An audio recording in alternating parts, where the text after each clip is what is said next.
Welcome to तत्सत astrology.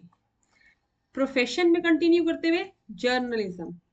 सबसे पहले हम समझेंगे प्राइमरी हाउसेस। सबसे इंपॉर्टेंट हाउस जो कनेक्ट होता है दैट इज थर्ड हाउस।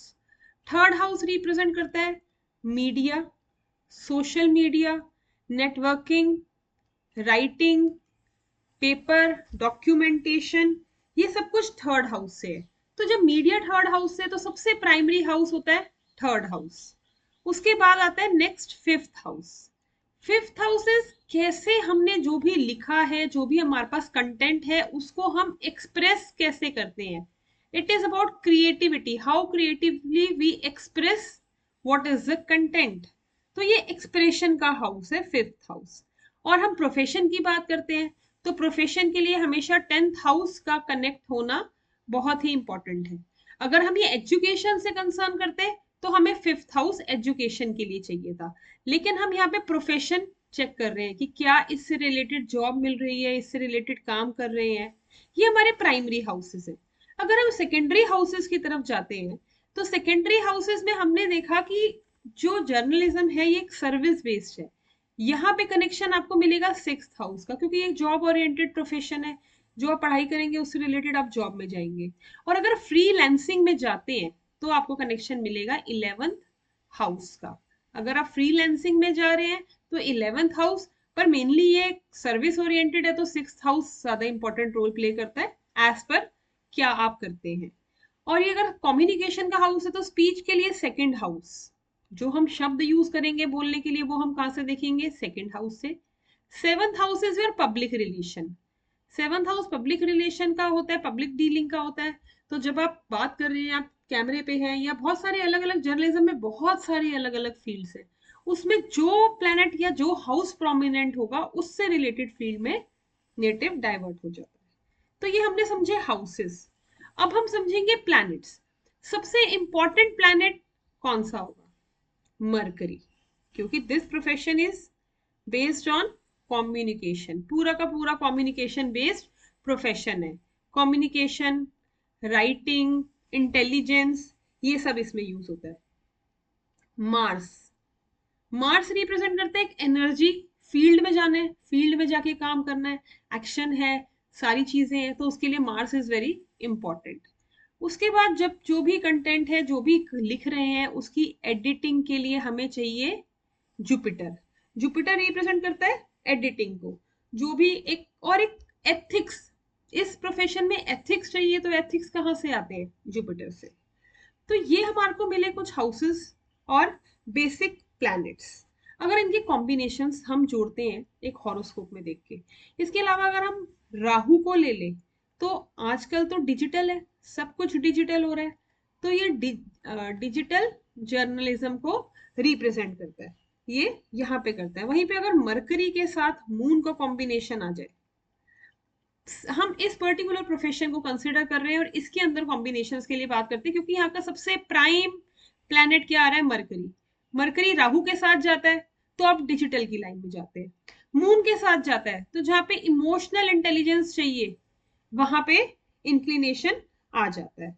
वहीं पे अगर मार्स को हम मरकरी के साथ मार्स को कर लेते हैं, तो ये बहुत ही शार्प कम्युनिकेशन आपको स्किल देता है, जिसके अंदर मरकरी की इंटेलिजेंस भी है और मार्स का लॉजिक भी है। तो जो भी आप कम्युनिकेट करते हैं वो बहुत फोकस्ड होता है और बिल्कुल टू द पॉइंट होता है। इस तरीके से हम प्लैनेट्स को अगर हम करते हैं, अगर हम सन ऐड कर लेंगे, तो उसमें कहीं ना कहीं गवर्नमेंट से रिलेशन या आपकी कम्युनिकेशन में अथॉरिटी आ जाती है। वीनस से करते हैं तो ये सारे एक्सप्रेशन हो सकता है टुवर्ड्स किसी ब्रांड के लिए, कोई लग्जरियस प्रोडक्ट्स है, किसी उस पर्टिकुलर चीज को लेके भी जर्नलिज्म हो सकता है। तो हम इस तरीके से हमने प्लैनेट समझे, हाउसेस समझे। अब हम ये देखेंगे कि इसको हमने एक ये हॉरोस्कोप लिए, हम जो भी प्रोफेशन करेंगे उसको हॉरोस्कोप में एनालाइज करके देखेंगे कि ये कैसे रिफ्लेक्ट हो सकता है। सबसे पहले हमने प्राइमरी हाउस लिया था, third house, and primary planet is mercury. यहाँ पे देखते हैं थर्ड हाउस इज इलेवेंथ राशि। इलेवेंथ राशि का लॉर्ड कौन होता है, सैटर्न। तो थर्ड लॉर्ड इज सैटर्न। कहाँ बैठा है सैटर्न, एट्थ हाउस में बैठा है। किसके साथ बैठा है, मार्स के साथ बैठा है। कौन है मार्स इस हॉरोस्कोप के लिए?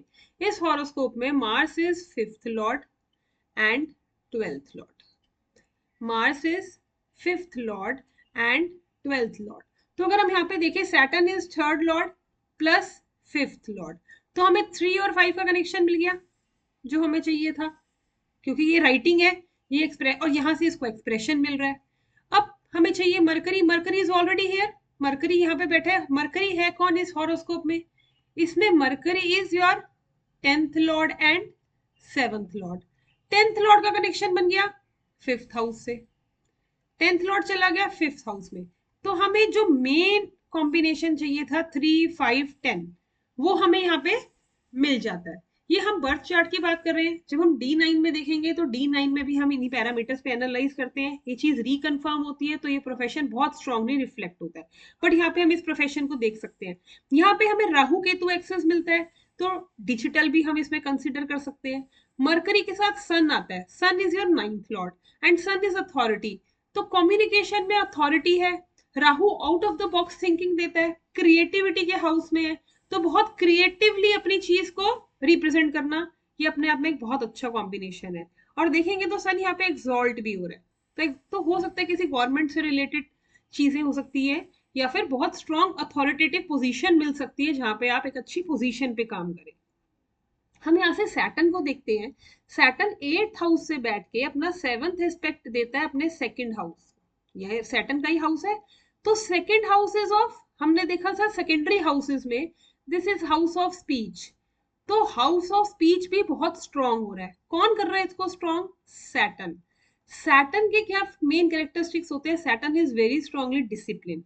स्पीच में कैसे यूज करेंगे? सोच समझ के बोलने हैं, शब्दों को नाप तोल के बोलना है कि क्या बोलना है। तो 2nd हाउस स्पीच का हाउस भी बहुत स्ट्रांग होता है। और यहां से अगर हम मार्स का एस्पेक्ट देखते हैं तो 1, 2, 3, 4, मार्स का 4th एस्पेक्ट इधर आता है, 5, 6, 7 मार्स यहाँ भी देखता है और मार्स यहाँ भी देखता है। तो मार्स स्पीच और कम्युनिकेशन दोनों हाउसेस को एस्पेक्ट करता है, कम्युनिकेशन को, स्पीच को। तो जो भी बोलेंगे सन अथॉरिटी दे रहा है और मार्स एक स्ट्रेंथ दे रहा है, तो बहुत ही स्ट्रेंथ से, अथॉरिटी से अपनी चीजों को एक्सप्रेस कर पाएंगे। चाहे वो पेपर जर्नलिज्म हो, आप राइटिंग में कर रहे हो या बोल के कर रहे हैं मीडिया में, दोनों में बहुत अच्छी अथॉरिटी है, क्योंकि सन और मार्स बहुत स्ट्रांगली कनेक्ट होते हैं। सैटर्न का हम देखें तो सैटर्न का 10th एस्पेक्ट भी 5th हाउस पे आता है। Again 3rd Lord 2nd Lord expecting 5th house और 5th हाउस में बैठे हुए 10th लॉर्ड। इस तरीके से हमें कॉम्बिनेशंस लेने हैं। अभी हम आगे प्रिडिक्शंस नहीं कर रहे हैं कि कोई भी हॉरोस्कोप देख के हम बताएंगे इसका प्रोफेशन क्या है। अभी हम ये समझ रहे हैं कि जो हमें बेसिक कैरेक्टरिस्टिक्स पता है, हम अगर उसको अप्लाई करते हैं प्रोफेशन में तो क्या वो अप्लाई हो रहे हैं। अगर ये एक जर्नलिस्ट का हॉरोस्कोप है तो जो हमारे को पता है कॉम्बिनेशंस और प्लैनेट्स, क्या वो कनेक्ट हो रहे हैं, और हम देख रहे हैं कि वो बहुत अच्छे से कनेक्ट हो रहे हैं। 3, 5, 10 का हमें कॉम्बिनेशन मिलता है। Mercury is very prominent, Mars और सन बहुत अच्छी अथॉरिटी दे रहे हैं क्योंकि मरकरी से कनेक्ट होते हैं, जो कि प्रोफेशन के लिए है।